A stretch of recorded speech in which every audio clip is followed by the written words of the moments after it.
Hello guys, welcome to science cafe. My name is Yogesh Sharma. आज की इस क्लास में हम डिस्कस करने जा रहे हैं मानव नेत्र की संरचना के बारे में और उसके क्रियाविधि के बारे में कि मानव जो नेत्र है वो किस प्रकार से कार्य करता है। बच्चों की बहुत ज़्यादा डिमांड थी कि इस टॉपिक के ऊपर जो एक वीडियो बनाई जाए, तो इसलिए अब इस वीडियो को आराम से देखिए और अपने दोस्तों तक भी शेयर कीजिए। तो चलिए स्टार्ट करते हैं, मानव नेत्र को समझने का प्रयास करते हैं। मानव नेत्र जो है, इसकी हम बात करें तो ये एक प्रकार नेत्र जो है वो एक प्रकार से ज्ञानेंद्रिय भी है, आप जानते हैं, है ना। 5 ज्ञानेंद्रिय होती हैं। हम किसी भी वस्तु जो है, कोई भी वस्तु जो है, उसको बिना देखे उसकी गंध बता सकते हैं। क्या कि किस कैसी गंध है, क्या उस गंध के द्वारा उस वस्तु का पता लगा सकते हैं।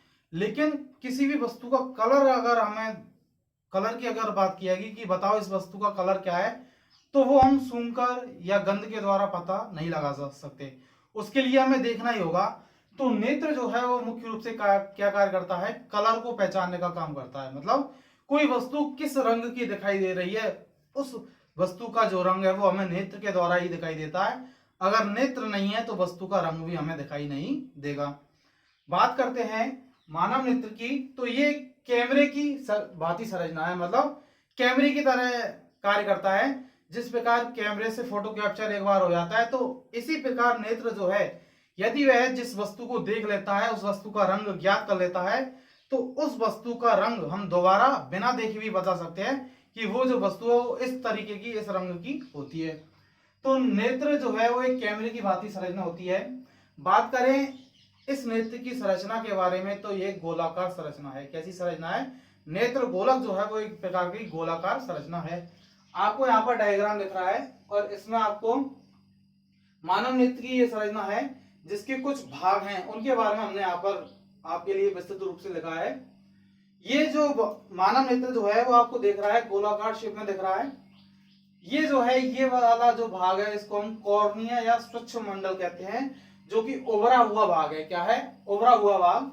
इसके अंदर होता है मानव लेंस। मानव का जो नेत्र लेंस है, वो नेत्र लेंस इसके अंदर पाया जाता है।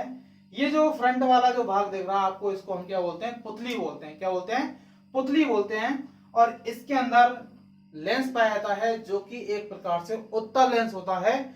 और आप सभी जानते हैं कि उत्तल लेंस से बनने वाला जो प्रतिबिंब है वो हमेशा वास्तविक और उल्टा बनता है। कैसा बनता है? वास्तविक और उल्टा बनता है, और वस्तु से छोटा बनता है, बिंदुवत बनता है ना? बनता है, नहीं बनता है? तो यहां पर जैसे ही आंख वस्तु से कोई प्रकाश किरणें आएंगी, और ये प्रकाश किरणें किस लेंस पर आएंगी? हमारे मानव नेत्र का जो लेंस है, उत्तल लेंस, यहां पर आएंगी। और ये जो लेंस है, आप डायग्राम तो बुक में से भी बना सकते हैं, लेकिन बात इसकी क्रियाविधि को समझने की है। तो प्रकाश किरणें जब यहां पर आएंगी इस लेंस पर, तो ये जो लेंस है, जैसे माना कि यहां से प्रकाश किरण आई और इस लेंस पर ये प्रकाश किरण आई, तो ये जो लेंस है प्रकाश किरणों को क्या करेगा? एक जगह पर केंद्रित करेगा। क्या करेगा? केंद्रित करेगा। और जहां पर प्रकाश किरणें केंद्रित होती हैं उसको हम फोकस बोलते हैं। क्या बोलते हैं? फोकस। और इसका जो फोकस बनता है, जो प्रतिबिंब का जो निर्माण होगा लेंस के द्वारा, वो कहां पर होगा? रेटिना पर होगा। क्या कहां पर होगा? रेटिना पर, जिसको हम दृष्टि पटल भी बोलते हैं। क्या बोलते हैं? दृष्टि पटल या रेटिना बोलते हैं। ये जो दृष्टि पटल है वो प्रकाश सुग्राही की तरह कार्य करता है। मतलब प्रकाश जो है, उस प्रकाश के जो प्रतिबिंब जो बनेगा उसको ग्रहण करने का काम करता है। इसलिए आपसे यदि क्वेश्चन पूछा जाए कि मानव नेत्र के द्वारा जो उत्तल लेंस पर जो प्रकाश किरणें आपतित होती हैं, तो उनका जो परावर्तन होगा वहां पर, तो जो प्रतिबिंब जो बनेगा वो रेटिना पर बनेगा या दृष्टि पटल पर बनेगा। ठीक है। अब यहां पर ही सिग्नल आएंगे, और ये सिग्नल जो है कहां पहुंचेंगे? दृक तंत्रिका में। किसमें? ये एक प्रकार की न्यूरॉन सेल है। क्या है?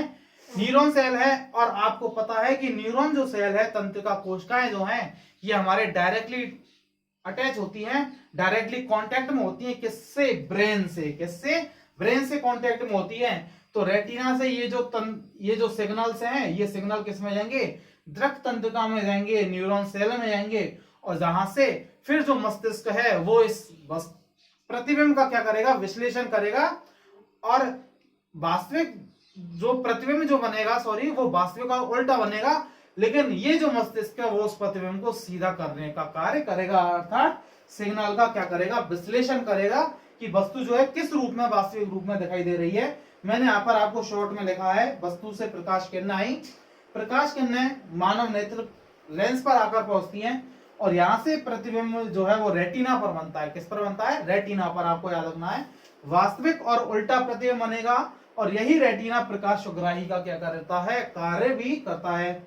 ये सिग्नल दृक तंत्रिका में पहुंचेंगे और दृक तंत्रिका से बाद में सिग्नल कहां पर पहुंचते हैं? मस्तिष्क में पहुंचते हैं। किस में पहुंचते हैं? मस्तिष्क में पहुंचते हैं। और फिर यहाँ पर क्या होगा? सिग्नल का विश्लेषण होगा। क्या होगा?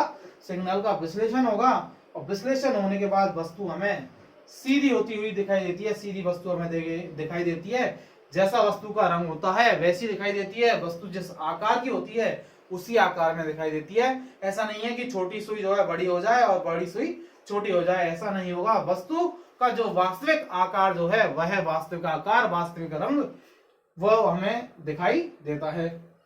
देखो, इसकी संरचना गोलाकार बताई है और कुछ भाग होते हैं, इनके बारे में आपको याद रखना है। मेन चीज जो है, रेटिना या दृष्टिपटल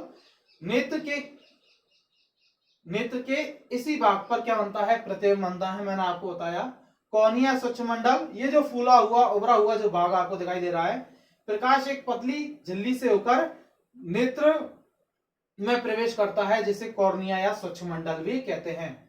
नेत्र लेंस जो है ये क्रिस्टलीय लेंस है, जो कि उत्तल लेंस होता है। कैसा होता है? उत्तल लेंस होता है, जिसके द्वारा निर्मित प्रतिबिंब वास्तविक और उल्टा होता है।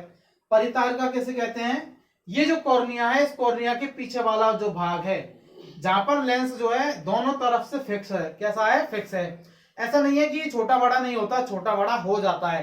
किसके हिसाब से? वस्तु के आकार के हिसाब से छोटा बड़ा करके हम इसको देख सकते हैं। अर्थात ये जो मांसपेशियां है वो कठोर नहीं होती है, संकुचनशील होती हैं, छोटी बड़ी हो जाती हैं। ठीक है, जैसे प्रेस, आंख को अगर हम बंद करेंगे तो छोटा हो जाएगा, आंख को खोलेंगे तो बड़ा हो जाएगा। ठीक है, ऐसे समझ लो। तो कॉर्निया के पीछे एक संरचना होती है जिसे हम परितारिका कहते हैं। क्या कहते हैं? परितारिका या आइरिस इसको हम कहते हैं। नेत्र गोलक जो होता है उसका व्यास कितना होता है? 2.3 सेंटीमीटर होता है। आपको याद रखना है। ठीक है, ये यहां पर हमने समझा था। आप अब इसका स्क्रीनशॉट ले सकते हैं, फिर मैं इसको मिटाने जा रहा हूं। ठीक है, इसके बाद में हम समझ लेंगे नेत्र की समंजन क्षमता के बारे में। किसके बारे में? नेत्र की नेत्र लेंस जो है उसकी समंजन क्षमता के बारे में समझेंगे। ठीक है, मिटा रहा हूं मैं इसको, इधर से मिटा देता हूं।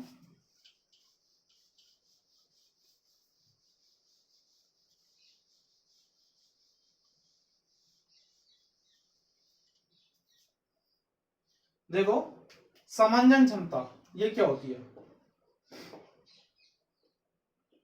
समंजन क्षमता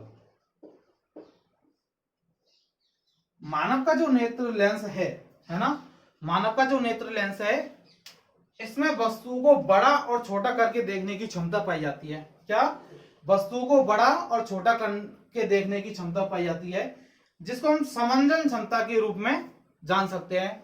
आपने देखा होगा कि आपको कोई दूर की वस्तु देखनी होती है तो आप अपनी आंख को थोड़ा छोटा कर लेते हैं, है ना, मतलब आंख को थोड़ा बंद कर लेते हैं। आपने किसी दूरबीन से किसी वस्तु को देखने की कोशिश की होगी तो वहां पर आप एक आंख को थोड़ा कम कर लेते हैं। मतलब आंख को छोटा करने का मतलब ये है कि आंख को जब छोटा करते हैं तो नेत्र लेंस जो है वो क्या हो जाता है? छोटा हो जाता है। और नेत्र लेंस जब छोटा हो जाएगा तो वो जो है दूर की वस्तु को आसानी से देख पाएगा। लेकिन जैसे ही आंख को पूरा खोल लेते हैं तो ये नेत्र लेंस भी कैसा हो जाता है? बड़ा ही साइज में हो जाता है और हमें पास की वस्तुएं दिखाई देती है। जब भी नेत्र लेंस छोटा होगा तो दूर की वस्तु हमें ज्यादा अच्छे से दिखाई देंगी। आप इसको, तो नेत्र लेंस में वस्तुओं को छोटा या बड़ा करके देखने की क्षमता पाई जाती है। यहाँ पर इसको हम समंजन क्षमता भी कहते हैं। नेत्र का हम बात करें निकटस्थ बिंदु, है ना, क्या? नेत्र का जो निकट बिंदु है वो निकट बिंदु कितना होता है? 25 सेंटीमीटर होता है। कितना होता है? 25 सेंटीमीटर। मतलब जब भी हम किसी वस्तु को देख रहे हैं अपने पास में तो वो जो वस्तु है हमारी आंखों से कम 25 सेंटीमीटर की दूरी पर होनी चाहिए। क्या? 25 सेंटीमीटर की दूरी पर वो वस्तु होनी चाहिए, तब वह वस्तु हमें अच्छे आसानी से दिखाई देती है। निकटतम बिंदु है। कैसा बिंदु है? निकटतम बिंदु। अब आपसे पूछा जाए कि नेत्र का जो है दूरस्थ बिंदु क्या होता है? क्या होता है? दूरस्थ बिंदु की हम बात करें तो जो दूरस्थ बिंदु होता है, मतलब कितनी दूरी तक हम देख सकते हैं, तो वो होता है इनफाइनाइट, मतलब अनंत दूरी तक। कितनी? अनंत दूरी तक। मतलब मानव की जो नेत्र है, मानव का जो आंख है, वो अनंत दूरी तक देख सकते हैं। एक वयस्क व्यक्ति की बात कर रहे हैं, एक स्वस्थ व्यक्ति की बात कर रहे हैं। वो बात अलग है कि उम्र के साथ जो है नेत्र जो है उसमें बीमारियां उत्पन्न होने लग जाती हैं, अनेक प्रकार के रोग उत्पन्न होने, दोष उत्पन्न होने लग जाते हैं, उसकी हम बात नहीं कर रहे हैं। लेकिन एक स्वस्थ व्यक्ति है, स्वस्थ वयस्क व्यक्ति है जिसके नेत्र की हम बात कर रहे हैं, तो वहां पर आपको याद रखना है निकटतम बिंदु 25 सेंटीमीटर और दूरस्थ बिंदु जो है वो अनंत होता है। मतलब अनंत दूरी तक की वस्तुएं मानव नेत्र जो है वो आसानी से देख सकता है। इस प्रकार से ये जो मानव नेत्र है वो कार्य करता है। आई होप आपको ये वीडियो पसंद आया होगा। नेक्स्ट वीडियो में जो कि कल आएगा उसमें हम मानव नेत्र के दोषों के बारे में बात करेंगे। निकट दृष्टि दोष, दूरदृष्टि दोष और जरा दृष्टि दोष, मोतियाबिंद के बारे में हम बात करेंगे। तो इन रोगों के बारे में नेक्स्ट वीडियो में बात की जाएगी। आई होप आपको ये वीडियो पसंद आया होगा, तो चैनल को सब्सक्राइब करें, साथ ही साथ वीडियो को लाइक करें और शेयर करें अपने दोस्तों को। मिलते हैं फिर नेक्स्ट क्लास में, तब तक के लिए अपना ख्याल रखिए, खुश रहिए। Thank you, bye.